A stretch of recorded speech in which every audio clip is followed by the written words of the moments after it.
Hey, Collateral Cinema listeners, Chazzle Dazzle here from the Trial by Air Variety Show podcast. Just taking a few seconds to invite you guys over to what we do. Much like Collateral Cinema, we are a grassroots podcast. We invite bands from all over the world to come in and we dig deep into their souls and find really cool stories to tell you, and there's tons of music every week, so subscribe to us wherever you subscribe to your podcast. We look forward to having you. Tonight on The Director's Cut, we are exploring the video Nasties from the UK as we review Anthropophagus and the classic H.G. Lewis gore movie Blood Feast. So stick around. The show starts right now. Ba-na-na-na-na. Na-na-na-na.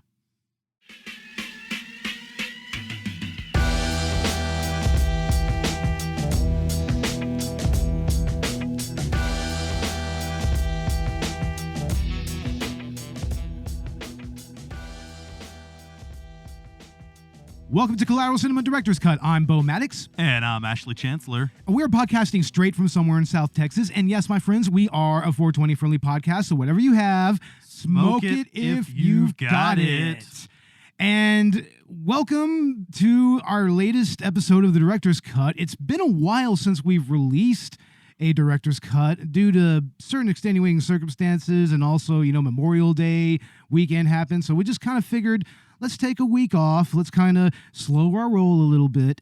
And let's go ahead and release this as soon as we can the next week. So here we are. We're recording and we're back, ladies and gentlemen. Well, all that, plus also Robert's focusing on being a story writer, I guess, this week. Yeah, something like that. I guess he's trying to get into his creative process or something. So, damn it, Robert, you should be here. This was originally our idea and everything. So we're fixing to record Texas Sundown, but the less we say about that, the better, right? Exactly. Yeah. He's kind of busy getting everything together on that.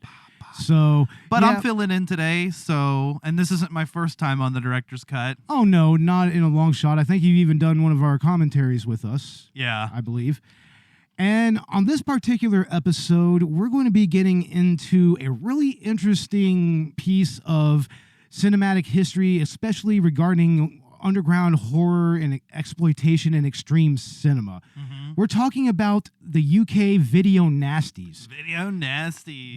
This was a list of 72 movies that were specifically targeted by this Recording Act that was passed by Parliament back in the day. And it actually made it illegal to sell these movies to people on VHS. Which was, at that time, a really big revolutionary part of the movie industry.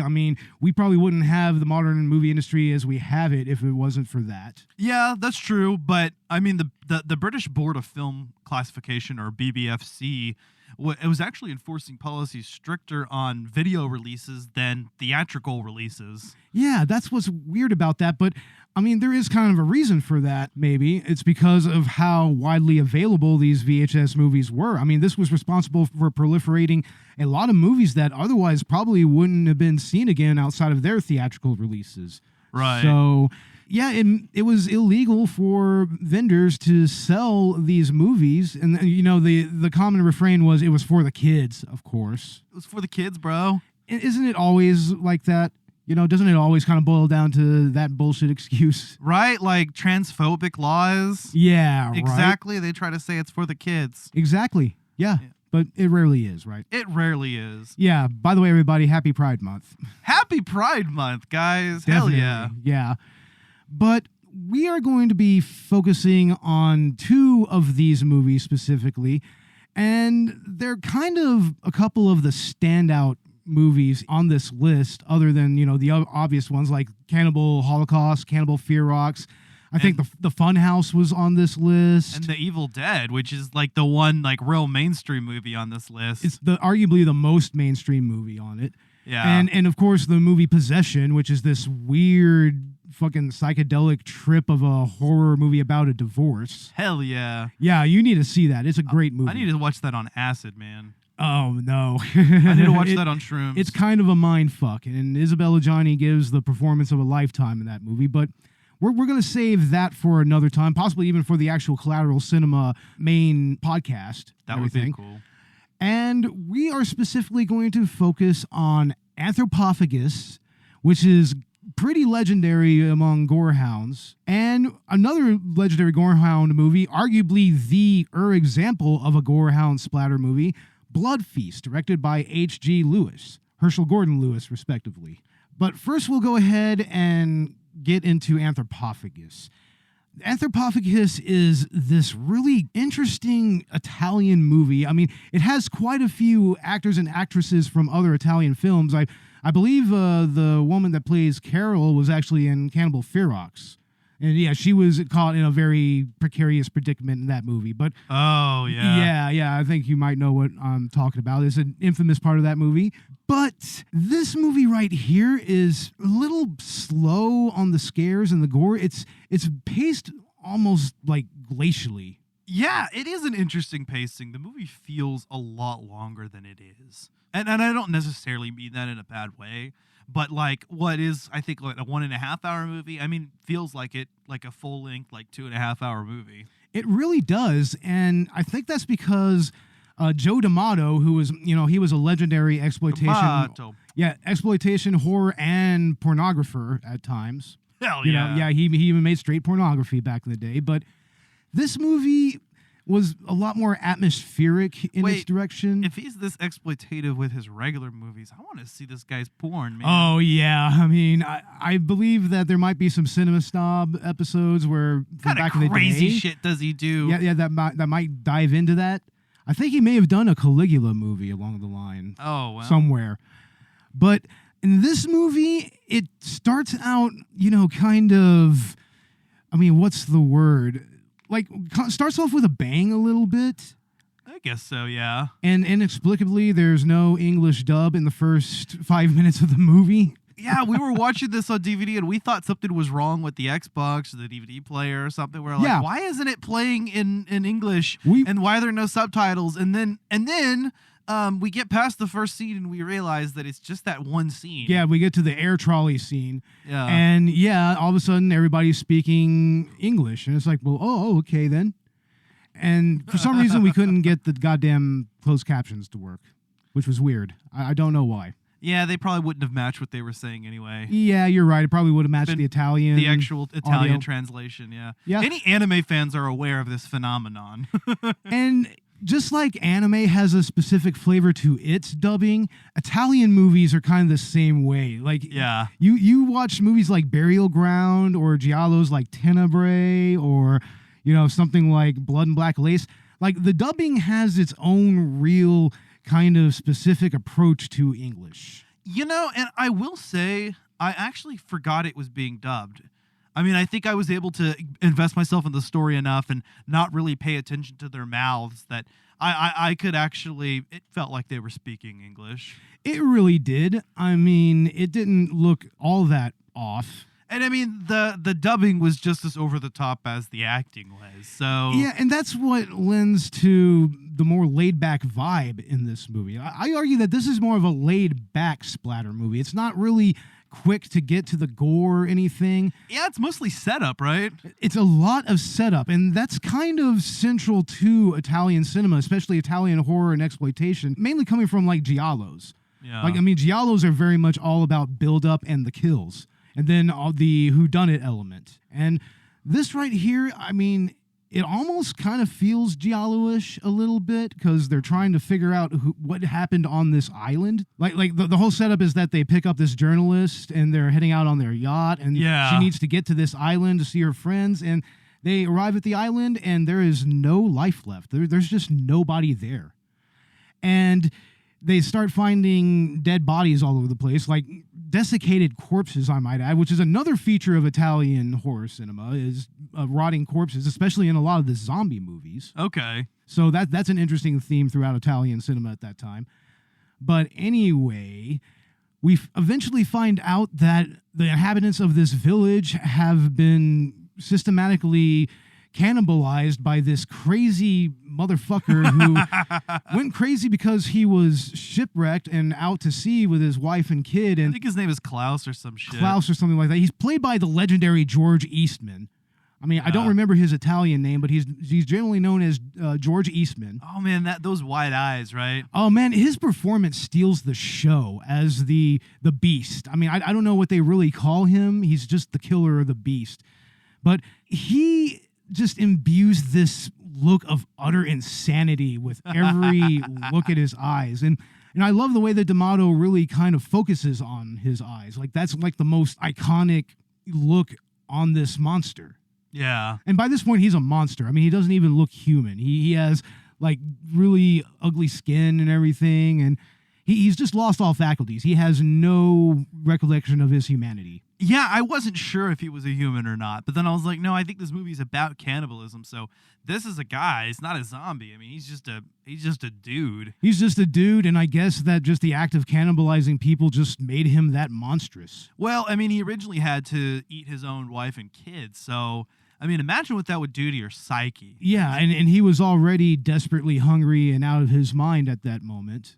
Yeah, so flashback. I guess he just acquired a taste for human flesh. And he just went through this village and just killed them, except for a couple of women. One is his own sister, and two is the daughter of the friends that this journalist is trying to hook up with. And it's a bang when that girl is introduced. She just comes right out of a fucking barrel and just starts stabbing that one. I don't remember his name. Just stabbing that one dude in the back.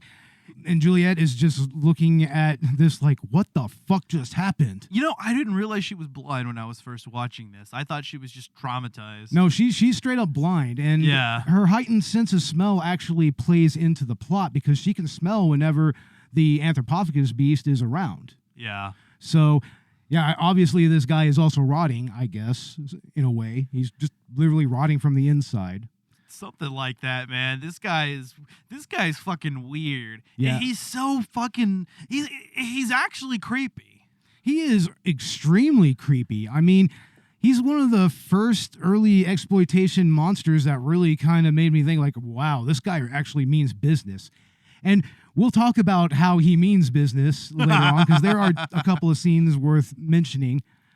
But yeah, the character of the Beast, I mean, George Eastman, he just gave this performance that is just so nuts and just so devoid of any, human features. But that's a plus for this character. I mean, he really went all out, balls to the wall. Balls to the wall, indeed. I like how, in regards to most of these cannibal movies in the Video Nasties list, this one just features the sole cannibal. Not like an island full of them. No, it's not an island full of them, nor is it like a weird cannibal disease or anything. It's just this one guy who went nuts and started to just become bestial because he kept on killing and eating people. And somehow gets physically enhanced. Yeah, physically enhanced as well. Yeah, he's got strength. I mean, he's practically almost like an archetype for like Jason or Michael. It's probably just like his feral instincts, like with his human intellect like stripped away. I mean, he's just stronger. He's just all animal instinct. He's all animal, nothing holding him back. That's probably, you could play it that way. Exactly.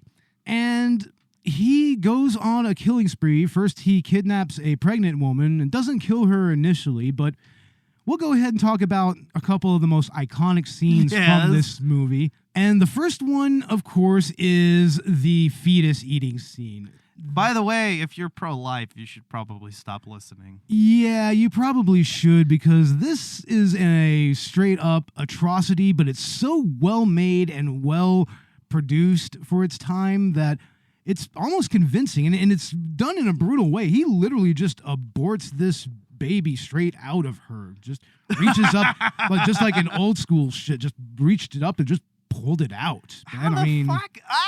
That's awful, right?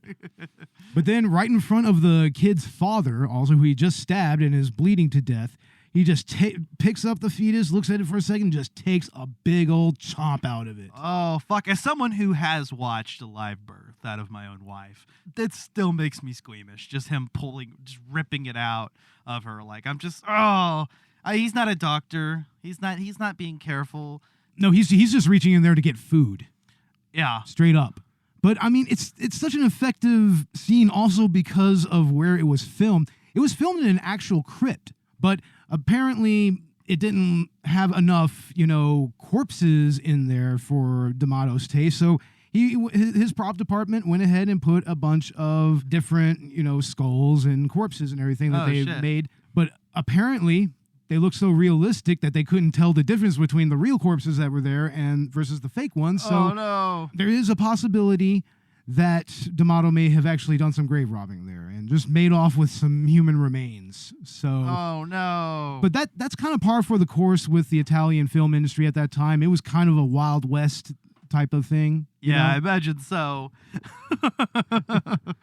But the next scene that is arguably the most iconic scene. It's actually what's on the actual DVD cover and everything. Hell yeah. And it's whenever you think of Anthropophagus, this is what you think about. And that's, of course, the entrail eating scene. I mean, he's just fucking going at it. That's fucking metal as hell, my dude. In fact, there should be some gore grind album cover with that scene on it. There probably is. There is actually a gore grind band called Anthropophagus. It's either a brutal death or a grindcore band. But there you go. All right, perfect. Yeah, it's obviously like that a gore sounds grind. like a grindcore name. Yeah, it does. But what is more metal than eating your own entrails, dude? There's nothing more metal, honestly. I mean, that's like Cannibal Corpse shit, dude. That's like the first Cannibal Corpse album that has the zombie just ripping chunks of flesh off of him, and it's implied that he might be eating it. But this happens near the end of the movie. Eastman's character, the Anthropophagus beast, Juliet is trying to look for him. She looks down a well, and he just comes up, grabs her, and just throws her down there. And she gets caught on a rope with her arm, which that fucking sucks. Oh. But yeah, she's struggling to grab a hold of this built-in ladder in this well and everything, and just right behind her is the Anthropophagus beast. And so they eventually get to the surface, and Andy, one of the characters that we haven't seen in the movie for a little bit, comes up with a pickaxe and just gets him in the guts, pulls it out, and he just starts leaking his guts out. And so the Anthropophagus just looks at them, looks down, grabs a big old handful of these entrails, and just takes a bite. Hell yeah! Falls over, passes out, and then just that's it. That's the end. That's the end. No, wrapping up the movie, no additional scenes. No. I mean, and I think it's actually kind of perfect. It's masterful in its own sense because what else is there to tell? What other story do we need to see on screen? It almost kind of feels like the ending to Bay of Blood, if you've seen it. I know you probably haven't seen it. Robert has. We were going to talk about it, actually. Yeah, that's what we were going to talk about, but, it's kind of Robert's movie, and it has a lot to do with Friday the 13th, so he's going to want to have something to comment on it, Sure. So we went ahead and capped that for you, Robert. You plebeian bastard. You're not here, bro. God damn it. We miss you. Damn it, Robert. Come back, Robert. Your sweet, sweet baritone and your baby, come back. Once long and luscious, but now short and boy band hair. Damn it, Robert.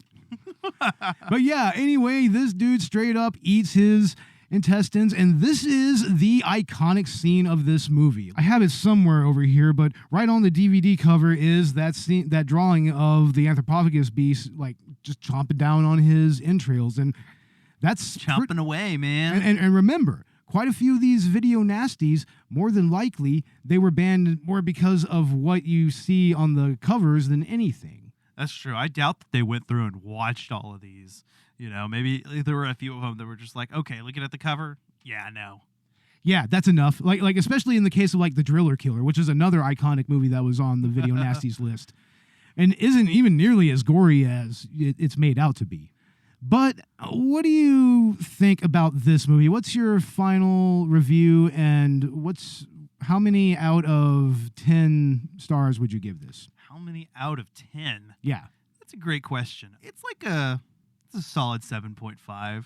I mean, it's a lot of fun. By no means is it any sort of masterpiece of cinema or anything, but I like the way that it's paced, and I like the way that the exploitation is used, not just solely for effect, but in a different way, okay? Yeah. I don't know, maybe it's some sort of analogy for something. Maybe it is, but then again, maybe it was just D'Amato just wanting to make a silly B movie. Yeah. You know, it's pretty, and this is my review. It's pretty much a B monster movie in many ways, but I mean, it also kind of goes against the grain there, like the aforementioned slow pacing of the plot and the way that D'Amato imbues a lot of atmosphere into the surroundings. I mean, in a way, it almost kind of feels like, you know, some Resident Evil shit, you know, especially the last two games. I was watching it, and I could actually see this as like a survival horror game. But no, you're right. It does feel a lot like Resident Evil 7 Biohazard. It really does. I mean, even with the hulking or like apparently indestructible cannibal beast. You know? Like, yeah, there's a little bit of that in Resident Evil 7. And the village setting, of course. I mean, we had Resident Evil Village come out recently, and it kind of fits into that as well. Check out our review of that on Collateral Gaming, by the way. Oh, yeah. There was a review of that on Collateral Gaming. Was it just a one-part review? Yeah, just a one-part game lunch, spoiler-free episode. Right on.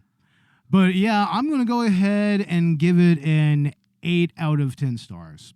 It's entertaining. It's one of the great Italian movies of its time when it comes to exploitation and underground cinema. The gore it takes a while to get to it, but when you do get to it, it is absolutely stunning. It's intelligent, I guess, is what makes it different. Is it is exploitative for the sake of being exploitative, but it's intelligent. That's what sets this apart. Exactly. It's trash, but it's, you know, well done and philosophical trash. Philosophical and thoughtful trash. Which is you can use to describe quite a few Italian movies. Okay.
But moving on to the next movie on our review list, our final movie, is pretty much the example of splatter cinema itself. This is pretty much where that strain of cinema begins. Extreme cinema, underground horror, exploitation. This is pretty much the seed of all of that.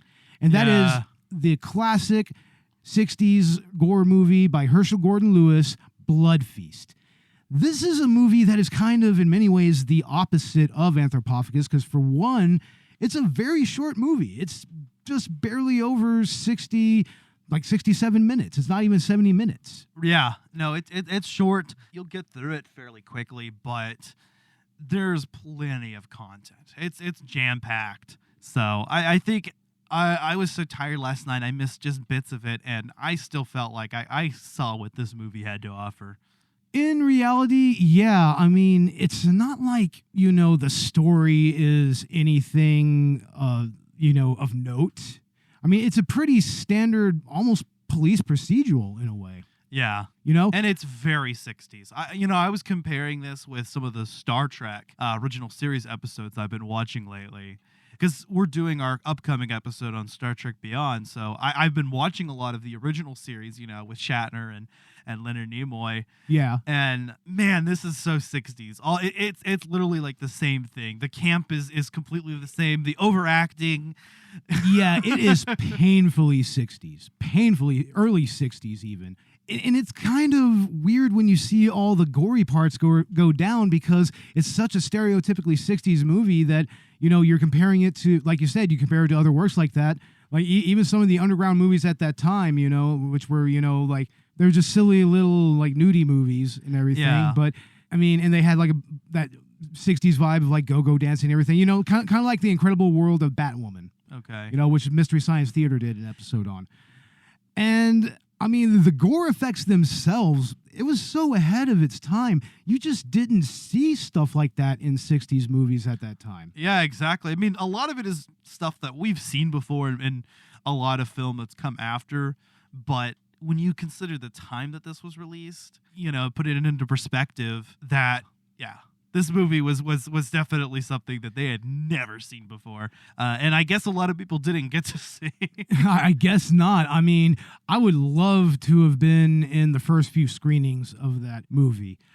I mean, just to see the reaction of that typically white bread, Christian American 60s audience, just taking in all this just outright gore and acting, which is so bad it's classic. Mm-hmm. Like, for instance, I mean, what can be said about, Hail Frank? Looks like it's going to be another one of those long, hard ones. Yeah, or the iconic, have you ever had an Egyptian feast? I know, he might as well like stare right at the camera and be like, it's a feast to die for. Exactly. You almost expect that to happen. And that's what was notable about a lot of Lewis's work, is that, I mean, except for a few examples, there was always a little bit of a humor to his work, especially with the more gory works, Yeah. But the gore in this movie ranges from a tongue being ripped out. We have we pretty much have a woman's head opened up with a machete, and all the brains and everything are splattered all over the place. I mean, you have a gouged eye. Mm-hmm. You have a beating with a whip, which is very obvious that he's not actually whipping her. It's like painfully obvious. Yeah. You also have, gory set pieces. And then you have, I mean, I think there was a decapitation in that movie. Was there? I don't remember. At some point, I lost count, to be honest with you. Yeah, but in all of these scenes, I mean, like you said, it's nothing to really note about, these days. But back then, that was, just so different and so vibrant. And you could see that those techniques being used in, further works down the line. Yeah, it changed the industry. And if you enjoy splatter cinema, then you owe this movie. Yeah, arguably most of the movies on this 72 long video Nasties list wouldn't have been possible without Blood Feast. Yeah. It just wouldn't have been. I mean, for fuck's sake, Cannibal Holocaust and Cannibal Ferox. Is this the earliest film on this list? Or it is one of the earliest films. One of them, right? Yeah, okay. I think it is one of the earliest works on this list, and it's the most influential, and I love it. I mean, it's so much fun to put on every now and again, because, I mean, you can get through it in just a little over an hour. Mm-hmm. I mean, the plot is nothing that you have to really wrap your head around. No, and I didn't think the same about the other movie either, Anthropophagus, but, I mean, it's a movie that you can leave on in the background and just smoke a bowl and... It's seriously a great stoner movie in its own right. Yeah. It's a great drinking movie, too. I mean, splatter cinema has a great tradition of just buddies getting together, drinking a lot of beer, and just watching some fucked up splatter movies. I mean, that was just kind of a feature of, the experience of these types of movies. Yeah. It is, I forgot what I was going to say. Well, what else can be said? Exactly. I mean, I guess I'll go ahead and give my review on this movie, because, I mean, there's not really a whole lot much left to say about it. I mean, this is the penultimate original gore movie. I mean, I have to give it at least a 9 just for its historical value. Yeah. I mean, this is a historical document when it comes to gore in cinema. I mean, arguably there has been other types of gory special effects in previous movies. Like, I mean, technically the scarecrow being broken up by the flying monkeys in The Wizard of Oz, that's technically the first ever dismemberment scene on film. Oh, that's true. I mean, it's not particularly graphic, but it is dismemberment. That's the thing. It's meant to be fantastical because, of course, that's a scarecrow. You can tear a scarecrow apart pretty easily. Yeah, but no, you're right. That's crazy.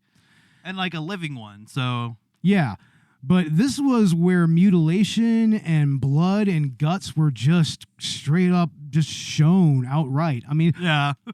I think that it even predates Night of the Living Dead. Actually, I think so. I think it predates Night of the Living Dead. I think that was in the 70s, right? Or Night of the Living Dead was late 60s, early 70s. Either the early 70s or late 60s. This was 1963, so this right here, it predates the gore in that movie, which is its own kind of grittiness and everything, and is convincing in its own right. But yeah, I'm going to give it a 9. It's fun, it's gory, it's something you could just put on every now and again and still have a good time watching. I mean, just think about it. This came out the same year as Doctor Who. Yeah, exactly. Doctor fucking Who came out the same year that this was coming out. Yeah. Now, what are your final thoughts and your final review of this movie? I mean, it's a classic. I think any horror slasher movie enjoyer needs to see this. It's just as iconic as Night of the Living Dead, I would argue. And especially splatter fans, I mean... you will have to have already seen this. Yeah, this is pretty much required viewing in every sense. Like kind of like Anthropophagus. Both of these are required viewing at one point for people if you're into extreme cinema or exploitation or any type of groundbreaking cinema like that. 100%. But yeah, I enjoyed the hell of it. I thought it was a blast. I don't know that I invested as much of my attention into it. I think it was just something that was fun to just like ogle at, whenever something brutal just happened on screen. Yeah, that's the thing. You don't really have to pay attention to it to appreciate it. I mean, and that's arguably the same with a lot of Lewis's works, which came out in a box set not too long ago, like right before his death, I believe. Yeah. Yeah, unfortunately, he is dead. May he rest in peace. But, I mean, he left his mark on the world, and what a hell of a mark it is. Yeah. With a solid extra 0.5 just for cinematic influence, I give this movie an 8.5 out of 10. It's fun. It's a must-see. I think if you are a splatter film enjoyer or someone who's just into this a lot like Beau, you'd probably give this film an even higher score. For me, since I'm sort of just being introduced to it, it doesn't mean as much, but I imagine that could change. And another thing that's notable about Blood Feast is that it's typically included in those list of the most disturbing movies ever made, which makes sense because it's the first splatter movie that was ever made. It's the first real disturbing movie. Yeah, it's kind of on the upper end of the iceberg, or yeah, that's right. They were making icebergs about this shit now. These iceberg memes on YouTube. I'm not gonna lie, I've watched quite a few of those videos. It's actually very entertaining. Even though a lot of it is shit that I've already been aware of for a while, it's good to kind of revisit that and to also look at what's kind of beyond what I know about, Yeah. Like when you're getting into like the real hardcore shit, like the Snuff R73 shit, which I don't think that I'll ever touch with a 10-foot pole. I mean, I'd much rather watch August Underground than that shit, honestly. But yeah, this is pretty much the quintessential disturbing splatter movie. And if you don't have it in your collection and you're a horror fan, what the fuck are you doing, dude? Get the box set, get all of Lewis's works. It's pretty much the reason why we're here. Yeah. It's the reason why we're all here. The reason why Collateral cinema exists. Collateral cinema, shows like The Last Drive-In, like all of horror Twitter and everything. I mean, horror predates this, but when it comes to the splatter side of everything, like we owe a great debt to Herschel Gordon Lewis. And if you're tired of owing great debts, you should try Honey, the free browser extension. Oh my God. Do you see how well we could read ads? Yeah. Listen to that. That was natural. Seriously, we could totally transition into ad space. Hint, hint, sponsors. It's like, but watch, it's going to be Raid Shadow Legends. Oh, no. If you use the promo code CCinema. Oh, man. Yeah, I don't know. We'll see what happens with that.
But if you want to support us in the meantime, check out our Patreon. Yeah, we have a Patreon for Collateral Cinema and also one for Collateral Gaming, I believe. Yes, sir. So on both Patreons, we do commentaries on films and video games, some of which are outside of our numbered episodes. And once we start getting more people actually contributing to the Patreon, we're going to add new content to it. The biggest reason why we haven't added a whole lot of content to it recently is mainly because we just haven't had a whole lot of people contributing to it. But let's put it this way. If we can get even just 30 people contributing to us, maybe we can come up with something a little different. Like maybe we can actually have a poll which determines what movie we do on the director's cut next or something like that. Yeah. Maybe we could do something like that. We can do more giveaways. We just need to start getting more people on the Patreon. So yeah, find us on Patreon. And also, be sure to give us a 5-star review. Both of our podcasts are on Apple Podcast and also on Podchaser. So, and with the release of Apple Podcasts premium subscriptions, we'll throw our Patreon content on that channel as well. Yeah, definitely. And also, I may as well go ahead and say this. I heard a little something about IMDb accepting podcasts. Oh, shit. Okay. And everything. So maybe you might be seeing us on IMDb here pretty soon. Hell yeah. And I know Robert will be excited about that because he's always like, we got to get that credit, man. We got to get that IMDb credit. And it's like, yeah, you're right. Well, now the podcast can get one. So speaking of Robert, what are we talking about next on Collateral Cinema? Another car movie? We're talking about another car movie. Exactly. We're diving right into the world of Hollywood stunt driving. Again, we did so way back in season 1 with Death Proof. But this time, we're going into the classic Burt Reynolds stuntman comedy. Burt fucking Reynolds. Stuntman comedy / drama / action movie Hooper. It's all about Hooper, who is a stunt driver. And it all culminates in one ginormous scene, which is a really immaculately choreographed car accident. Oh, man, just like Gosling. He's a stuntman. Just like Gosling, man. Gosling. Yeah, it plays into the same theme. So yeah, look for that very soon. And we will probably do another director's cut commentary here very soon. I'm not sure what we'll be doing it on. We might just do something like Bay of Blood or something. I don't know. Yeah, it could be cool. Yeah, that could be a lot of fun. Yeah, so stay tuned for that. And if you like Collateral Cinema and you also like video games, check out Collateral Gaming. As of today, we actually just recorded our episode on Dead Space, and that's part 1 of a episode focusing on the Dead Space series. Part 2 will focus on the second game. So stay tuned for that, and also our Collateral Gaming bonus round content. We actually just did a bonus round commentary on Prime 2D, so check that out. That's the 2D remake of Metroid Prime, right? That's correct, sir. Excellent. That sounds awesome. I mean, I wouldn't mind actually playing that sometime. Yeah, so, just looking at the indie or multiplayer side of gaming, And yeah, so check that out and stay tuned for more Collateral Cinema Director's Cut content. Yes, we will have more content coming at you, and we will have our season finale coming very soon. Yes, sir. That's going to be the interview with Seth Rogen and James Franco. And I'm hoping to have my good friend Joey, or Joe, he likes to be called nowadays.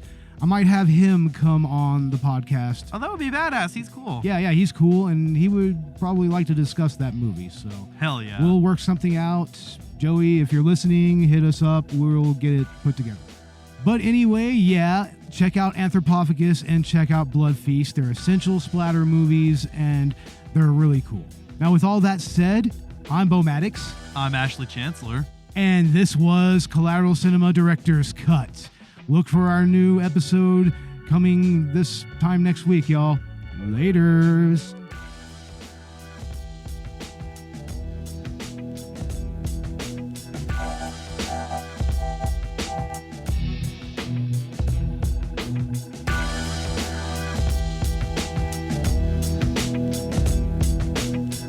We respect him. He respects us. Look, he's trying to tell us. You can see it in his face. There is absolutely no doubt of your power to destroy.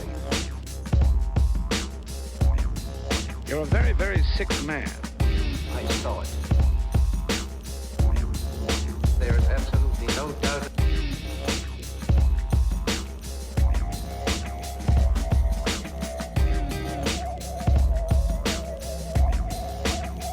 What do you think of this? I saw it. I saw it. There is absolutely no doubt.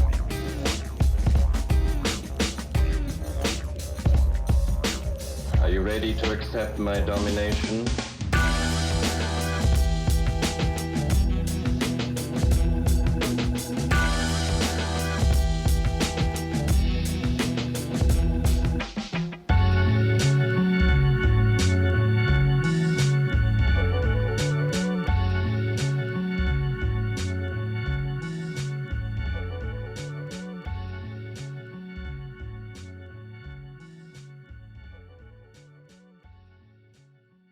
Collateral Cinema is a Collateral Media podcast. All music and movie clips are owned by their respective creators and are used for educational purposes only. Please don't sue us. We're poor.